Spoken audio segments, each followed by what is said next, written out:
Thank you so much. Hi everyone, it's my pleasure to be here with you guys today.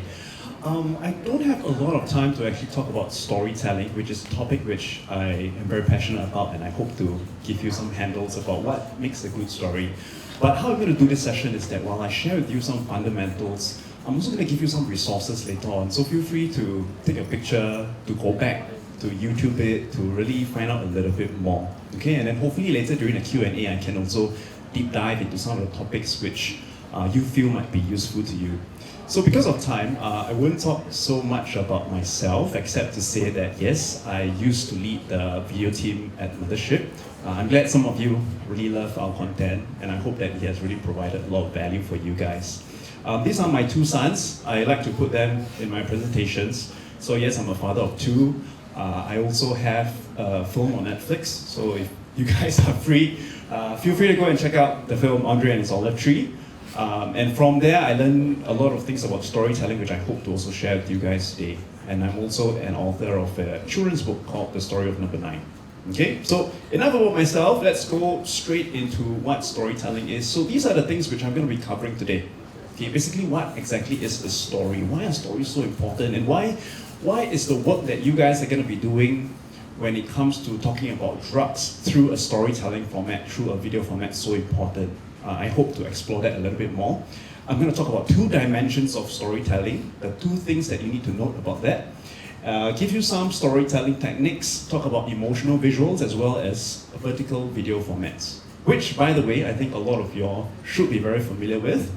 You should already know this, but I find what is helpful is that when I talk about the reason why some things work and some things don't work, it will really be very helpful so that you can, unpack it a little bit and then find out what's possible, the best for you guys.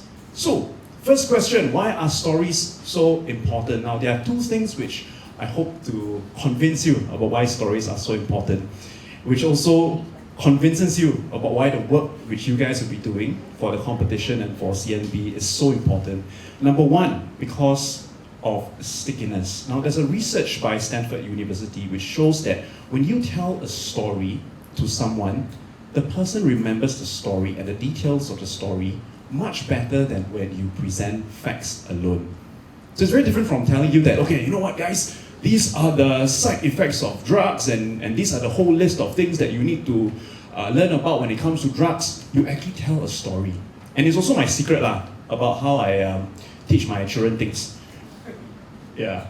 Instead of telling them that, okay, you know what kids, you should always eat your vegetables because of, this. I tell a story. Yeah, and that's why fables and that's why nursery rhymes and all the different storytelling, bedtime stories are so effective. And stories are remembered up to 22 more times than facts alone. Okay? The next thing which is so important about stories is that stories help to connect you with another person.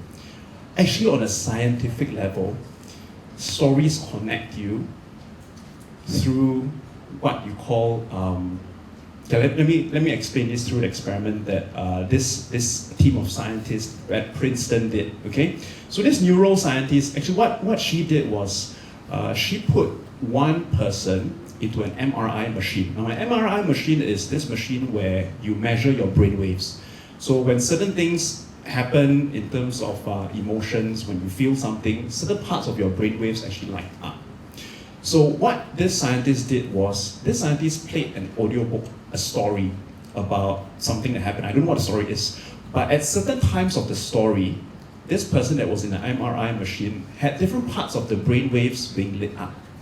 So what happened was, after measuring that part of the brain wave, they actually put another person into the same MRI machine and asked the person to recount the story that has been told. And the same brain waves actually lit up.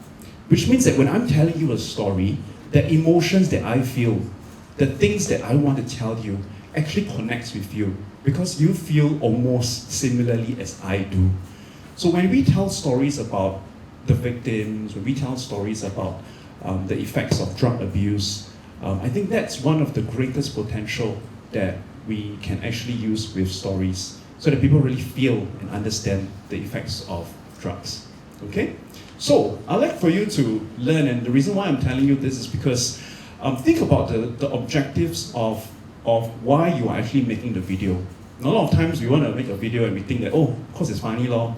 Of course, it's a competition. But really go back to why you are making it. You want to connect with someone.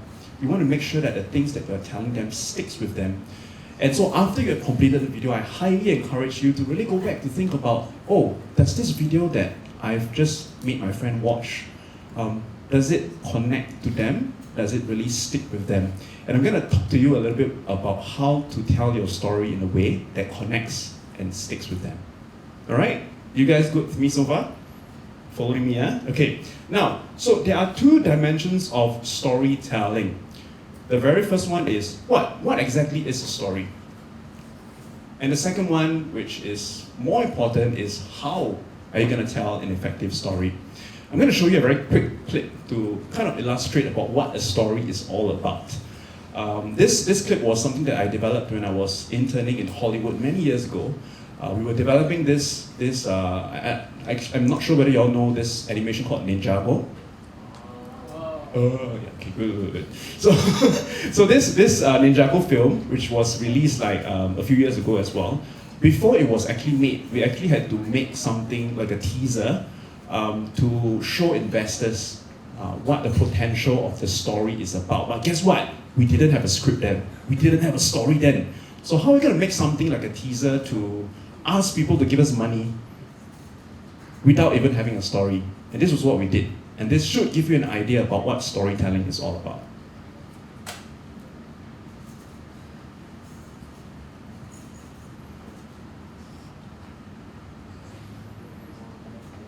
One moment.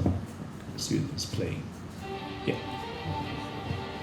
Long before time had a name, the island of Ninjago was created. Its origins steeped in mysticism. Its history rife with darkness. To combat the evils that try to possess the land, there have always been those that are called upon by destiny to protect its balance. Guardians who live in shadow, cloak defenders, rarely seen. The ninja. 5 ninja, pupils of the sacred elemental art of Spinjitzu, have unlocked unimaginable powers while battling unspeakable menace. Today, they are all that remain, hiding in the shadows, waiting to defend Ninjago from those that dare do harm. Don't worry, I'll go easy on you. Yes! We're gonna be in a movie! We were made for this, guys! Literally. Like, no, we were actually designed specifically for this. I don't know, man. Film might not be able to capture my 6 skills. Unmatched speed, blinding precision, mind-bending control. Yeah, Yeah, that's fun, guys. It's all well and good, but if we want butts in the seats, we're gonna need some humor in this thing. Fortunately, I might be available. That's funny. Great. What about the story? Do we even know who we're fighting? I think I figured out who the bad guys are.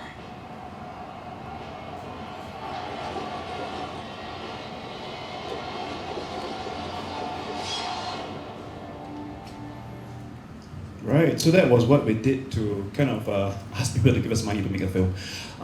So I don't know why they caught that, but towards the end, one of the ninjas said that, oh, you know what about the story, right?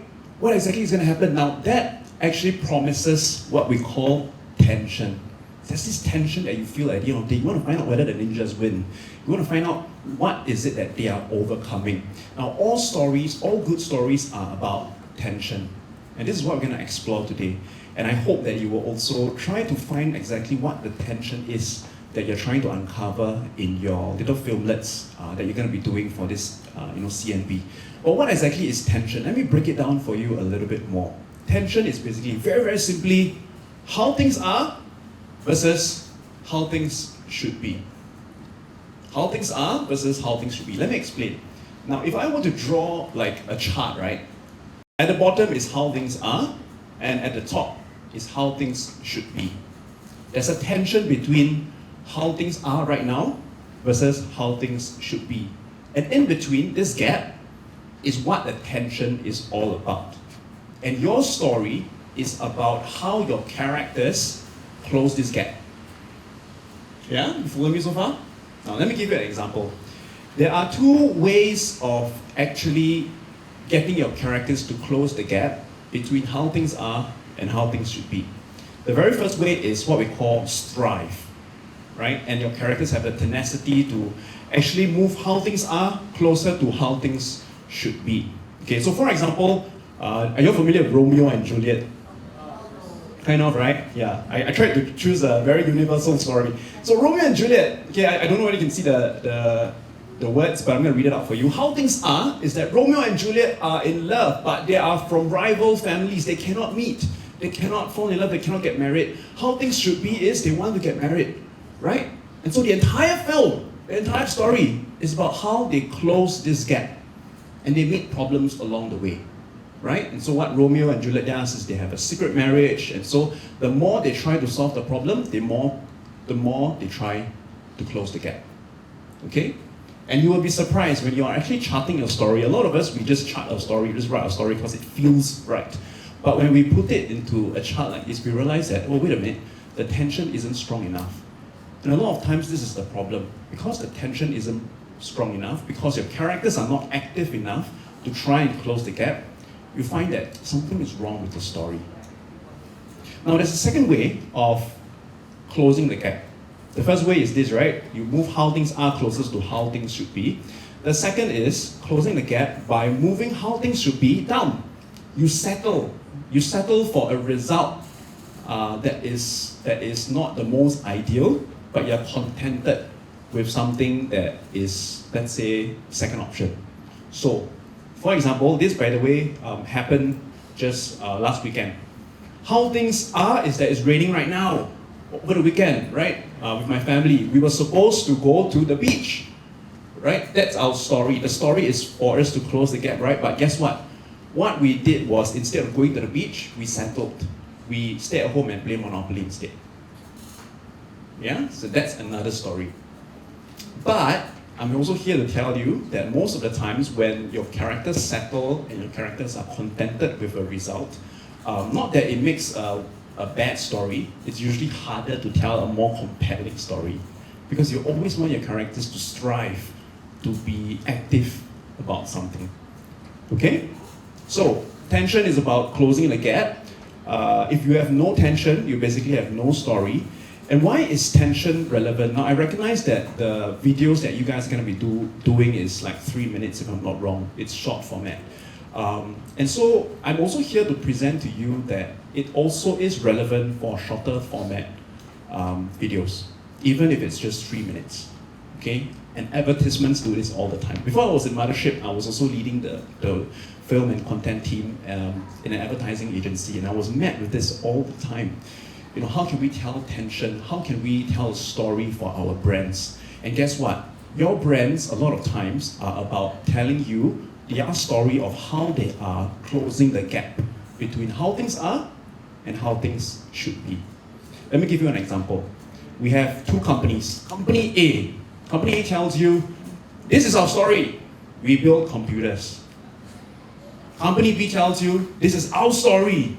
We empower people's dreams through technology. Which is the more compelling story? Which is the one which you sit up and go like, whoa, interesting, tell me more. B, right? Right? Because they are trying to tell you that they're trying to relieve a certain tension in your life. They are closing a certain gap. So company A tells you, we build computers, guess what? I don't really see any story here, right? I don't really see how you are closing the gap for my life. But company B is telling you, we empower people's dreams through technology. How things are is, I'm telling you that it's hard for you to achieve your dreams, you know. But with my product, you can get to how things should be, which is you can achieve your dreams in an easier way. I'm going to show you a snippet of an advertisement to illustrate to you how this company is showing and telling you this story of how things are versus how things should be and why you must buy their products. Okay? And hopefully it inspires you for your small films. I won't show everything, but I think it should give you a sense because of time.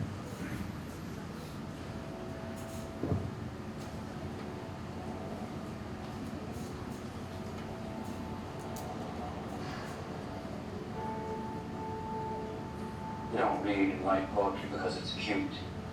We read and write poetry because we are members of the human race, and the human race is filled with passion. Medicine, law, business, engineering, these are noble pursuits necessary to sustain life. But poetry, beauty, romance, love, these are what we stay alive for.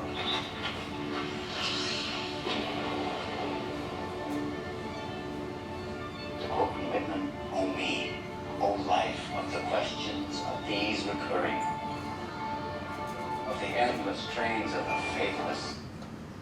Okay, I won't show everything, but you kind of get an idea. This is an advertisement by Apple. They always give master classes in terms of like storytelling and branding. And the reason why they do so well is because they are always telling you how things are versus how things should be, even in a clip like this. This was when they first launched the iPad Air. And a lot of people were complaining then that iPad very chunky, very heavy.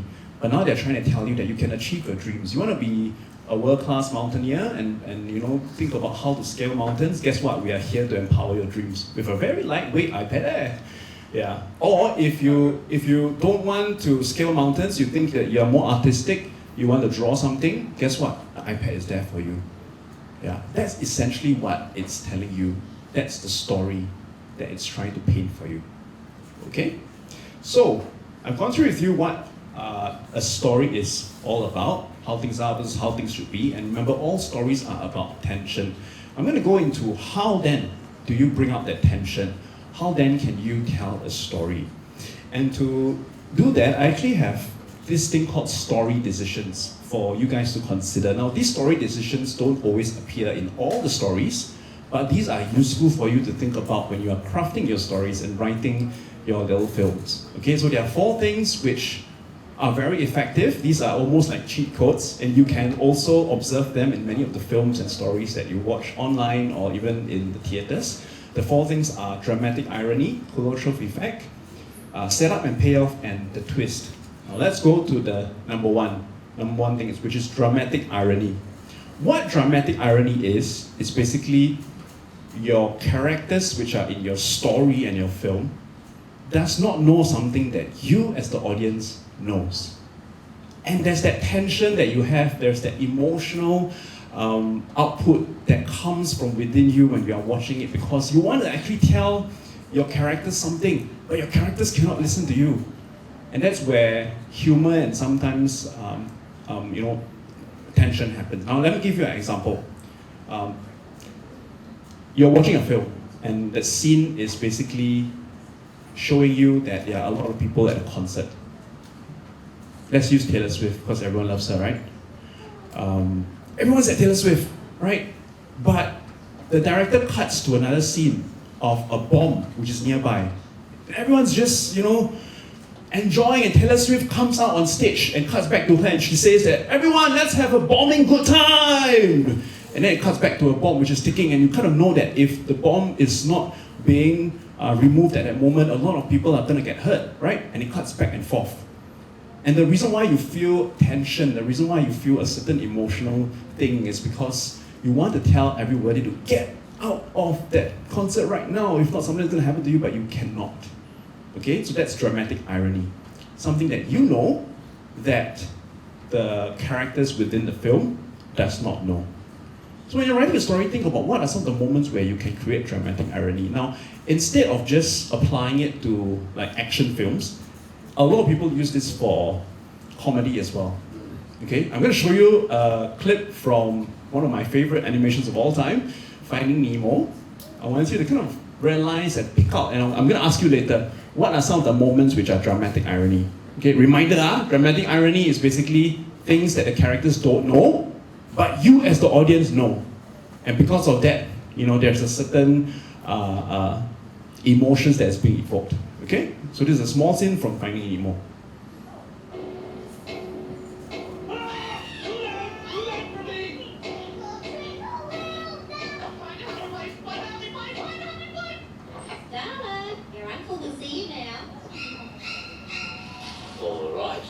see those pearly whites? I'm a piranha. They're in the Amazon. And a piranha is a fish, just like your present. Oh no. Poor little guy. He's dead. Perfect! Dad! I should have left your present in the car, sweetie. I'll go and get it. He's still alive! Stop What's there! happening? Why is he playing dance? He's gonna get flushed down the toilet. He's gonna get out of here. He's gonna get flushed. What a smart little guy! Oh no, not the trash can! Nemo, no! Hey, I found his dad! Where's Nemo? Where is he? Dentist! He's over there! What's a dentist? What is that? Nigel, get in there! I can't go in there! Oh, yes, you can! Charge! What the?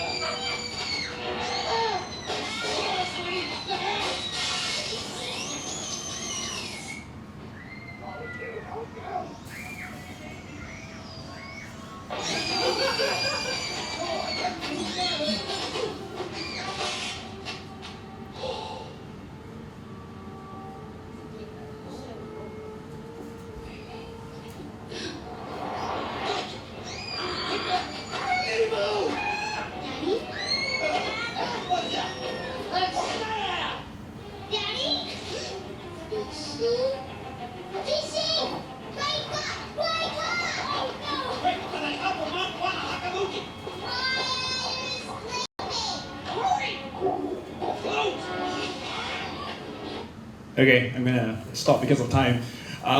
Dramatic irony. Can some of you guys just shout out what are some of the moments which are dramatic ironies? Yeah. Trash can. Trash can. What about the trash can? You don't know, you want Nemo does not know he's gonna be down in the trash can. Yes, and you feel for Nemo, right? Now, even before that, Nemo was dead, or was he really dead? He wasn't, right? Yeah, we saw that he was dead, but then he had winked to his friends, and the characters in the film, specifically the dentist and the niece, I think, yeah, didn't know that Nemo was actually acting dead, right? Now that's also another dramatic moment. Now there was a comical moment that you guys laughed after that.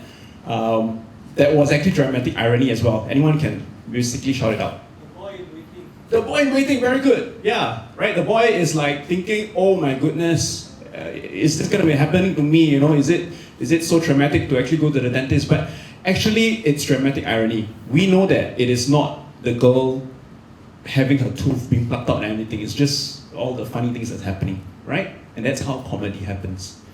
Yeah. So that's dramatic irony. Okay. Now the next thing is Kuleshov effect. Oops. Yeah. The next thing is Kuleshov effect. Now, Kuleshov effect is named after this film theorist, Russian if I'm not wrong. He's editor by training.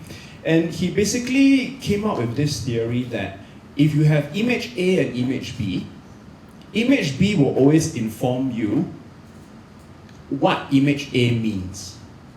Let me give you an example. 3 images, image A is the same, right? A man with a neutral expression. But when you cut it to image B gives you information about image A. The very first group of images, we see a man with a neutral expression. But if you cut it to a doll, which looks a bit sad, you're telling me that the guy is sad. Now the same image, also neutral expression, I haven't changed anything. Instead of cutting to the doll, if I cut it to a bowl of soup, for example, you're trying to maybe suggest to me, you're giving meaning to the first image, telling me that that man is hungry. Same thing, the third one, you cut to another lady who is lying down, very seductively. You are suggesting to me that maybe the man is lustful. Okay? So that's what Kuleshov effect is all about. Now, sometimes when we are telling stories, we forget that what we cut to is actually more important than what is actually happening. A lot of times when we are actually making stories and editing the films together, think about what you can cut to give more meaning and more emotions to your characters. So a lot of people like to write films and say that, let's say the character comes in and say that, "I'm very disappointed with you," which is very direct. Now, instead of the person saying, "I'm very disappointed with you," what if you cut to me, just look at you very intently, and cut to something else to suggest to me that you are very disappointed. Now, if you are able to do that, you have a very dynamic film. You have a film which draws you in, and you have a film and a video and a story which allows your audience to work a little bit more with you and to engage a little bit more with you instead of giving them everything. You always want your audience to work for their emotions. Okay, very key. Next one is the setup and payoff. Now, what setup and payoff is basically you put a piece of information in the film towards the start of the video or the film, which later pays off at the end. Which when you bring it back, the audience connects. And again, it plays with the idea of making your audience work a little bit harder when they watch your film. And if you give your audience everything, your audience will feel bored, confirmed, plus chop. That's why you need to engage your audience in this way. Now, what do I mean by setup and payoff? Let me show you two scenes. The next video I'm going to show you gives you the setup. Now, this was placed earlier in the film. Let's guess what the setup is. A piece of information, that item. It can be a line that, it can also be a line that the characters use, but in this case, it's a prop. It's an item to later on give you information about the entire story. This is from Jojo Rabbit. It's a very sad film about the Nazi war. I won't give you too much details.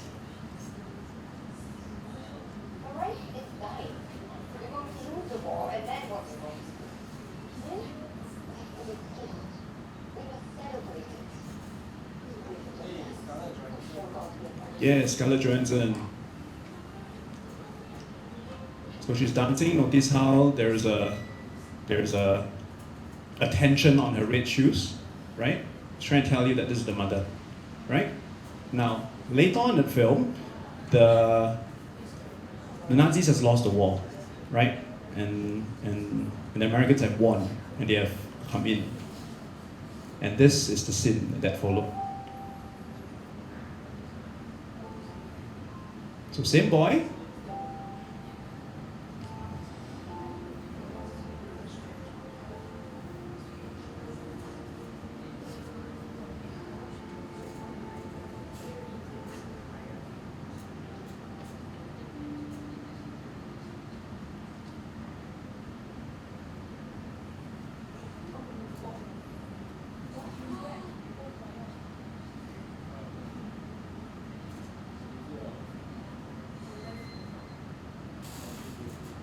Okay, so that was setup and payoff. Notice how you felt. We didn't even have to, no words were even spoken. I didn't even have to tell you who that person was and why she was dangling there, right? And when we talk about victims and when we talk about sadness and emotions, these are ways which you can actually bring out certain emotions and certain facts and certain information about what's happening. Yeah. So what was the setup? The setup was the shoes. Right, the director intentionally put in a scene where the mother was, dancing very happily, very optimistic about the future, but towards the end, oh no, something has happened to her. Yeah, so that's setup and payoff, and you can think about what are some of the things that you can put in your films with setups and payoffs. Now, the last one about how to tell a story is what I call the twist. This one is a little bit more harder to achieve, but when you do achieve, it's very, very powerful. Basically, you're leading your audience towards one direction, and towards the end, you basically twist it totally without much warning, such that people are like shocked and surprised. Okay? Only to reveal something totally unexpected. I don't know whether I have the time to show everything. But yeah, let's try and watch this first.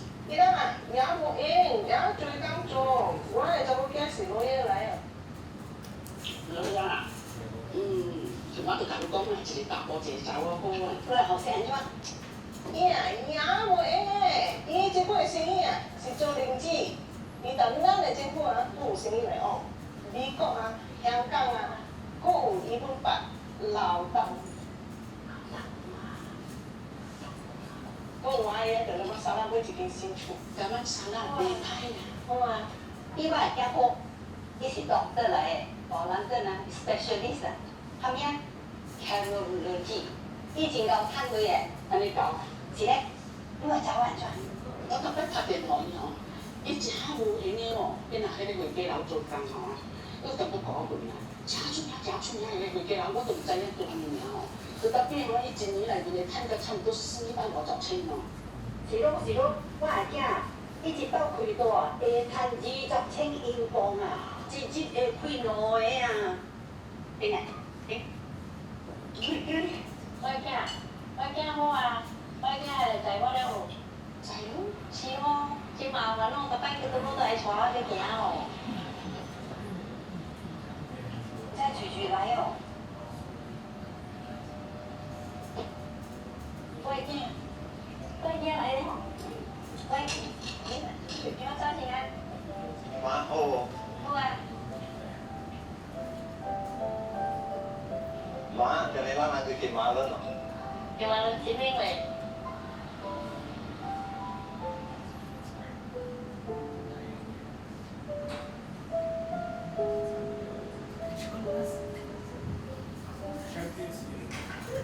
？Petronas.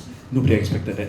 But basically, what's the story trying to tell you? You know, it is basically what aunties like to do, right? Brag about their sons, about how much they have achieved. But then there's this auntie who was like, oh, okay, yeah, very cool. What about you? Oh, my son is here, lor. Yeah, the son is there, the son is present. Totally unexpected. Very powerful. Okay? So, let me go to the next part. Okay.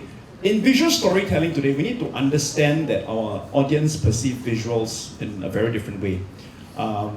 We have very short attention span these days. Scientists have said that now our attention spans are less than a goldfish. It's 8 seconds basically. I attest to that because my attention span is very short. So shortened attention span basically means that we need to captivate the audience very quickly, as fast as we can. How do we do that? Basically, I feel, and this is something that I also do with my work, people sit up when they perceive and they understand that you have value for them. Okay? So there are two kinds of value that you can give to your audiences in your videos and your stories. Intellectual value and emotional value. Okay, intellectual value and emotional value. Intellectual value basically is things like, these are some practical life tips. These are things that you can learn. And these are things also that you notice you will share with your friends and say, hey, I learned this thing, right? So this is intellectual value.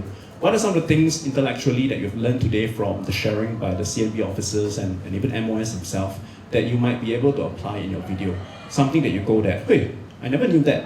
And if I share it on my video, I think people will be intrigued by it as well, okay? Nas Daily does it very well. If I may say, Mothership tries to do it well, where we give you intellectual value about things that you never knew about. Yeah? So, that's intellectual value. And I won't go through this, but these are questions you should basically start asking yourself. Now, this is a note about making sure that when you give value, it's a value which your audiences want as well. A lot of advertisers and brands think that, oh, this is the value which you should have, but it may not always be true. Okay? Now the next thing, which I think is also the more important thing, is emotional value. Does your audience get emotional value out of your story? When I watch your story, do I feel something? And I've really gone through how to make people feel something with some of those tips, right? So usually these are the list of emotions that you really want to hope your audience to have, right? Comforted all the way to peace. And arguably, like I said, emotional value is the best value that you can actually give to your audience. And that's usually why you share things with your friends as well. Okay? Even compared to production value and intellectual value. So the goal is when you can give intellectual value and emotional value at the same time. Yeah? Now, but how do you capture their attention in the first place? Okay, this is something which we always practice in advertising as well as at Mothership as well. In the first 3 seconds of your video, can you garner a certain emotion? Can you actually tell someone that you're giving them value? That's why you have advertisements like, like the 6-second ads where you actually can skip. And some people actually try to say things like, here's how I gain $1 million in just 3 seconds. Yeah. And then you're like, oh, wow, I want to learn to know more how. Yeah. But not everyone needs that value. That's why sometimes you skip it. Yeah, so think about how you can apply that for your CNB video as well. Okay, your first 3 seconds, even as visuals, if it's a thumbnail, if it's just a still image, are there things which you can do which makes me look twice? Now that's a value and that's something that you have done to capture my attention. Okay, so for example, someone falling down from the bed, even over there, I just have to see a small girl with a scratched out car and you're like, oh wow, I want to find out more. Okay, so these are emotional values. These are things which you make me feel something and things which you want me to know more. So it means that your visuals must be emotional. Now, I won't go through much about emotional visuals because I think that's what Carl's going to go through. But what I want to actually encourage you is to consider, coming up with a storyboard, okay, even before you shoot your films. Very underrated tool, but very, very important because that's how you really identify whether or not your visuals are providing that emotional value. And there are 3 things which we always say helps visuals have an emotional value. And the 3 things are basically lighting and colors, the angles, lenses, shot size, and camera movement. Now these are the technical things which I won't go into detail, but like I said, I will give you some resources. Now, when I talk about storyboard, a lot of times people get very stressed because they think they cannot draw. Now, this is a storyboard. Okay, it can be as simple as this. It can also be things like, okay, let me just take pictures of what I feel my characters might be doing. I lay it out so that everyone is clear about what they are shooting. Okay? Lighting affects mood, as you can see. Even the angles, high angles and low angles, it gives you different kinds of emotions. Quick tip, when you're shooting kids, try to go at their angle so that you don't feel like you are looking down on them. And if you are too low, you don't feel like they are being walked up. So that you feel that they are very weird. So for example, unless this is your intention, and you're trying to show me that, oh, drugs are not victimless after all, right? See, this gives you a certain emotion. Yeah? Won't go through these. Please take a picture of this one. Now, camera movement helps to also convey emotions. I won't go through in detail, but if you have time, go and YouTube these 3 videos. In my opinion, one of the 3 of the most useful videos that helps you learn about camera movements and how it actually affects emotions. Okay? So these are the basic camera movements: zoom in, zoom out, pan left, pan right. When your camera goes down and up, it's a tilt, by the way. A lot of clients that I work with, they say, can you pan down and pan up? Wrong, wrong. Okay, it's tilt. Yeah? And then there's also this thing called dolly in when your entire camera moves forward. Okay, and it helps you to feel closer to your subject. Take a picture of this. Go and watch it at home if you can, because it basically discusses visual comedy, how camera movements evoke a certain emotions and make you laugh, even without the characters saying something. Okay, very, very useful. Now the last part I'm going to talk about, and I'm going to end very soon, is about vertical video formats. Now these are some examples and tips which you can apply. Number 1, you can actually break the frame up, right, in terms of your vertical video formats. And if you notice, it's also the Kuleshov effect, which I went through just now. Image A and image B informs one another. Yeah? Think about how you can actually play that. Or how you can even use compare and contrast in both images of the frame. Okay? One of the examples which I've seen, which I was very impressed, is how you can actually use similar objects. When you put them together, it actually looks like something. So the top is actually a washing machine. You know, the cylindrical washing machine. The bottom is a fan. So when both are playing at the same time, it gives you a certain visual symmetry, which is very nice. Match frames work very well as well. So this is an example. I'll just let it play for a little while so you know what I mean. The guy is going from one level to another. Yeah, visually gives you a certain satisfaction, and it also tells you a certain story. Can you actually utilize that for your story? Okay? Now, composition, I'm not sure if you know that when we shoot in horizontal, there's this thing called the golden rule, the rule of thirds, in fact, where you break your frame up into 3 and you try and put your subject on either one of these dots. Basically 1/3 of the frame, right? And psychologically, it helps you feel safe with the subject. Now, in vertical, we try to put the person on the center instead of the thirds because of the way the frame is. And the reason why is because in a horizontal space, notice that when you read, your eyes naturally go from left to right. So it's very natural for you. That's why it's very comforting, right? When you notice and you follow a certain subject. But when it comes to vertical space, your eyes will naturally go straight to the center. And that's why you are basically playing with the mind to say that you're in a safe space. Okay? Oh, wait. Yeah, there we go. Yeah. And your eyes usually also go from bottom to up in a very natural way. Okay? So the best way to give your mind that safety is to basically place your subject in the center. And the thing about vertical frames is that there is a certain intimacy because of the way that the frame is stuck there. If you are horizontal, you have space on the left and the right, you don't feel very claustrophobic. So take note of that. And because of that, right, you actually want to make sure that you shoot more close up for the intimacy to happen when you have your vertical frames. And try not to put too many people in a vertical frame. If not, you feel like there's too many people in the room. Yeah, you can get away with it in a horizontal frame, but for the vertical frame, it gets a little bit crowded in there. Okay? What you can do instead is you can break them up, or you can put the top and the bottom. Yeah? And notice how it kind of informs one another as well. Wouldn't go through in detail because I think you know this, but I think it's very useful for me to put up. There are actually safe zones, especially if you're going to put it up on different social media platforms. If you want, you can take a picture of this. This is from Google itself. This is usually the YouTube and the vertical video ads safe zone of where you want your words or your main action to happen. That's in the red zone. If you are shooting on horizontal, this is the safe zone. Okay? All right, and with that, I'm 5 minutes over, sorry, but just a very quick one. This is what we covered today, and I've actually come up with a checklist for you guys to bring back to think about what you guys have or have not done. I'm going to stand one side so you can take a picture.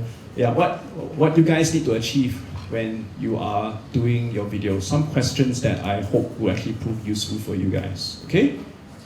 And if you have any questions, I will take them later on after Carl's presentation.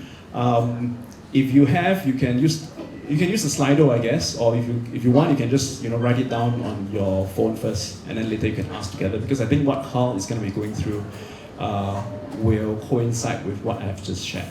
Okay, so thank you so much. I hope you have learned something, and I have given you guys value, intellectual value. Happy to take questions later. Thank you. Thank you.